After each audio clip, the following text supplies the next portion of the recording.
Hi అండి. ఈరోజు నేహాకి morning tiffin idli and chutney prepare చేశాను. ఇడ్లీలోకి చట్నీ ఎలా ప్రిపేర్ చేస్తాను చూడండి. ఇప్పుడైతే బయట టమోటాలు చాలా కాస్ట్ ఉన్నాయి. అందుకే మా మరిది చిన్న చిన్న టమోటాలు తెచ్చాడు.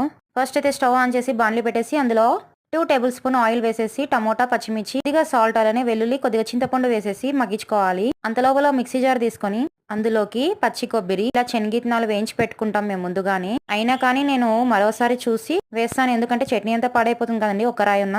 అలానే ఇడ్లీలోకి పప్పులు వేస్తేనే టేస్ట్ చాలా బాగుంటుంది. ఇదంతా పౌడర్ చేసేసుకున్న తర్వాత టమోటాలు అయితే మగ్గిపోయాయి. అవి కూడా వేసేసి మిక్సీ పట్టేసుకొని ఒక బౌల్లోకి తీసేసుకుంటే చట్నీ అయితే రెడీ అయిపోయింది. కానీ ఇడ్లీలో చట్నీ తినాలంటే దానికి తిరువాత ఉండాల్సిందే. తిరువాత వేసేసిన తర్వాత అందులో తగినంత సాల్ట్ కూడా చూసుకోవాలి.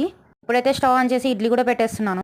ఈ ఇడ్లీ పాత్ర అయితే నాకు పెళ్ళైనప్పటి నుంచి చూస్తున్నాను. మా ఇంట్లో ఇడ్లీలు చాలా ఫాస్ట్ గా అవుతాయి. ఓల్డ్ ఈజ్ గోల్డ్ కదా. పిండిలోకి ఉప్పు, సోడా పొడి వేసుకొని బాగా మిక్స్ చేసి ఇడ్లీ ప్లేట్లకి ఆయిల్ పట్టించేసి అందులోకి పిండినంత నింపేసి ఇడ్లీ పాత్రలోకి పెట్టేశాను. ఓకే అండి, ఇడ్లీలు అయితే రెడీ అయిపోయాయి.